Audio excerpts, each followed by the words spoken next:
I started at 16 in my town in the suburbs of a big city at first. They put me to help the chef in the kitchen and clean the place and stuff. 2 months later, my boss told me that on the days off of the main delivery boy, I would deliver, and I said yes, of course. Then all of a sudden, the delivery boy quit. When he came from delivering a pizza at this one house, he looked traumatized and shaken like something with his face and his eyes. He went into my boss' office and they argued for about 15 minutes. Then he came out and said, "Good luck, kid." Then told me he had quit. I asked why, and he said, "Just a shitty job, that's all." He then patted me on the back and left. I knew it was something else than just a shitty job, but I didn't think much of it.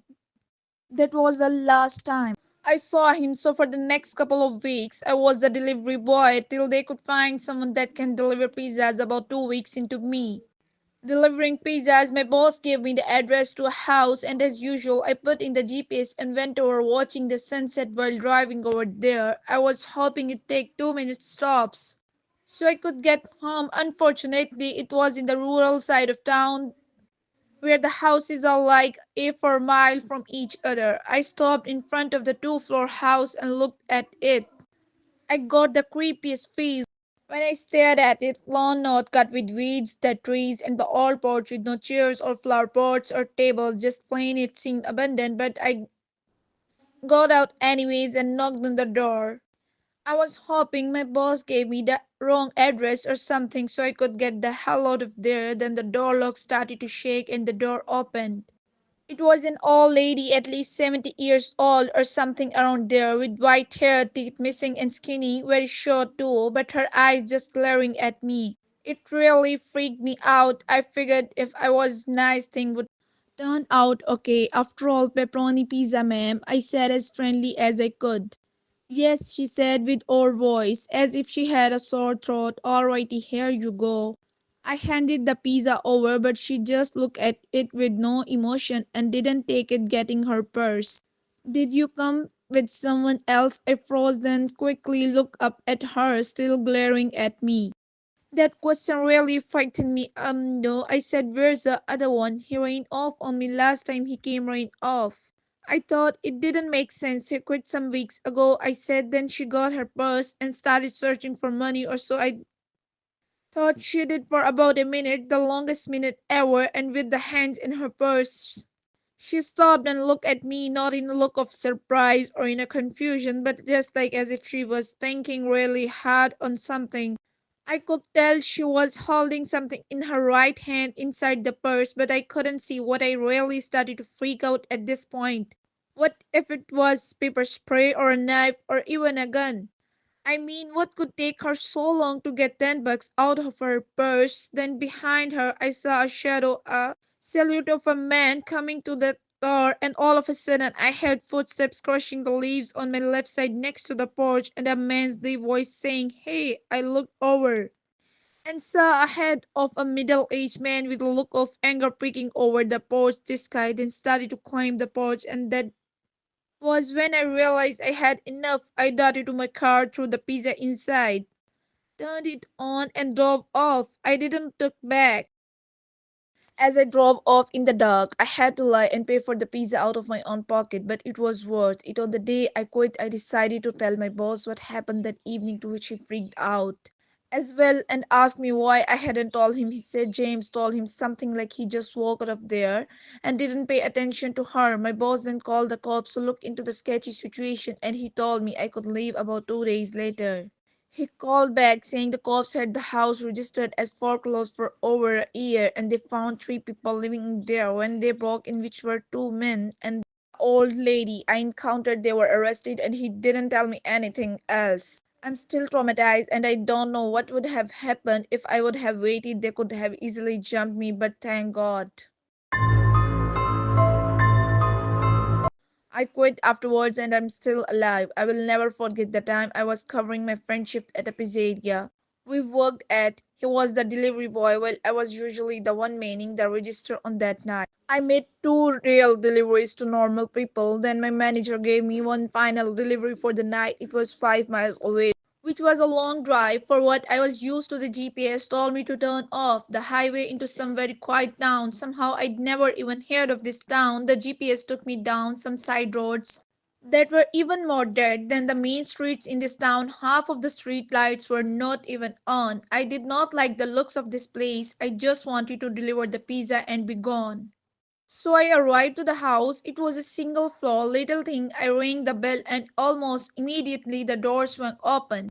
There was an older man, maybe in his upper 50s, that opened the door. His few hair left on his head were grey and he had a very pale face with a grey mustache. He gave me a smile and told me he'd be right back. He walked away into his house out of view and I just stood there in the cold waiting for him. I was a little uncomfortable with the area and the looks of the guy answering did not help the sound of stomping on the creaky floors inside.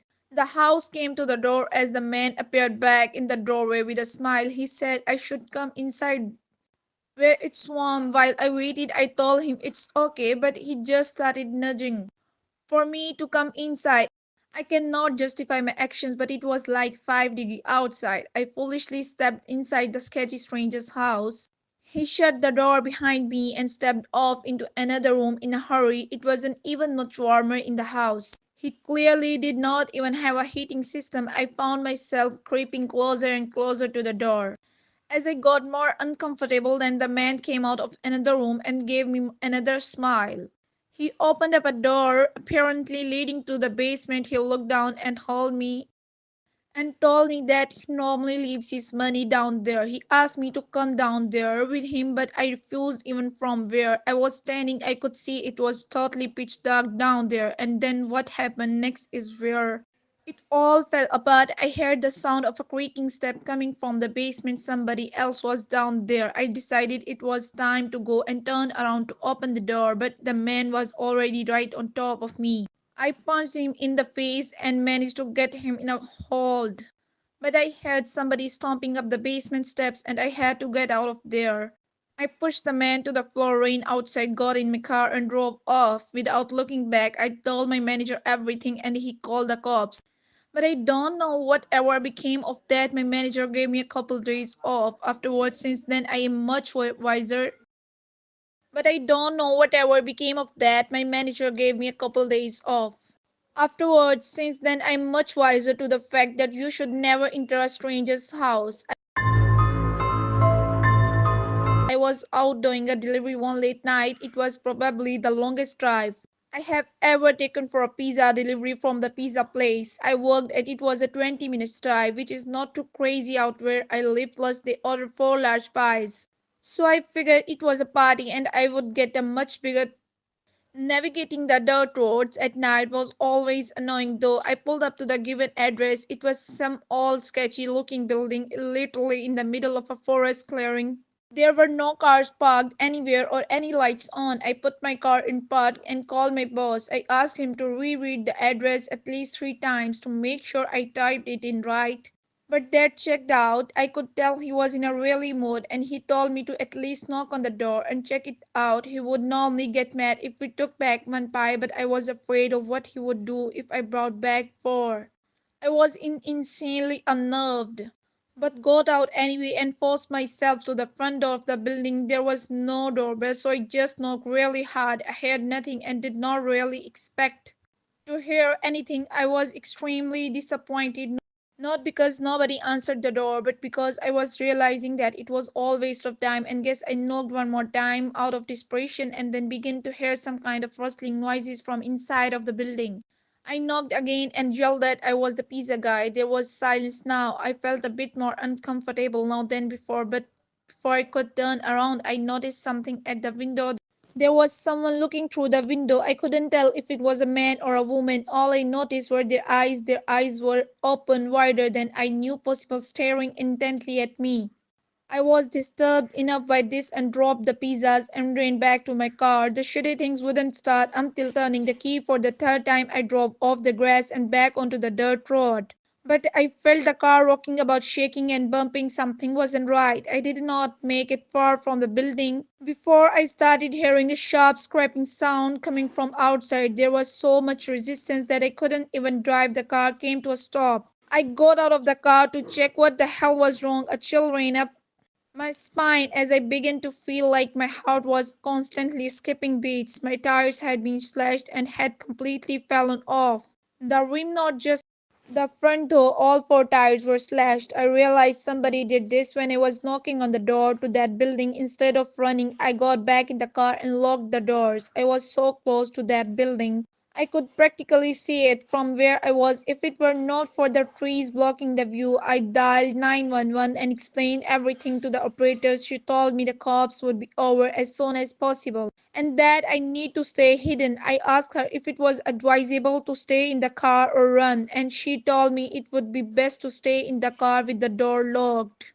She asked me to stay in the line with her until the cops arrived. My whole body was shaking in all directions. There was nothing but dark, seemingly endless forest. I knew it would take forever for the cops to get there. I was not comfortable with sitting in that car so close to whoever did this. The next part, though, is what utterly destroyed me.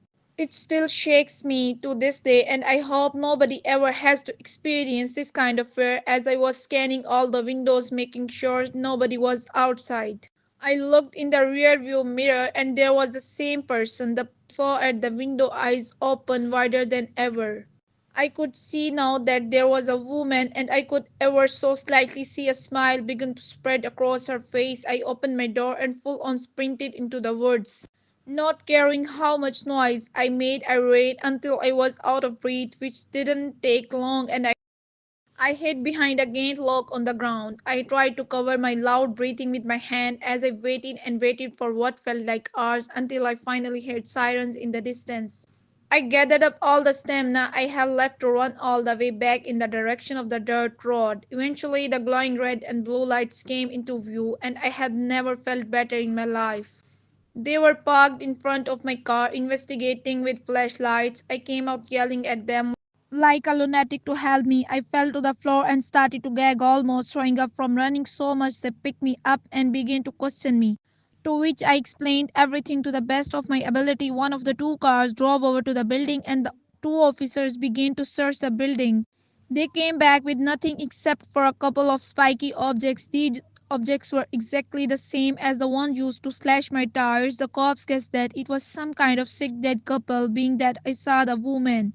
But unfortunately, they were never found. That still kills me to this day. I obviously quit my job right after that and started working at a local grocery store. I know that I will never forget seeing that woman at the back of my car.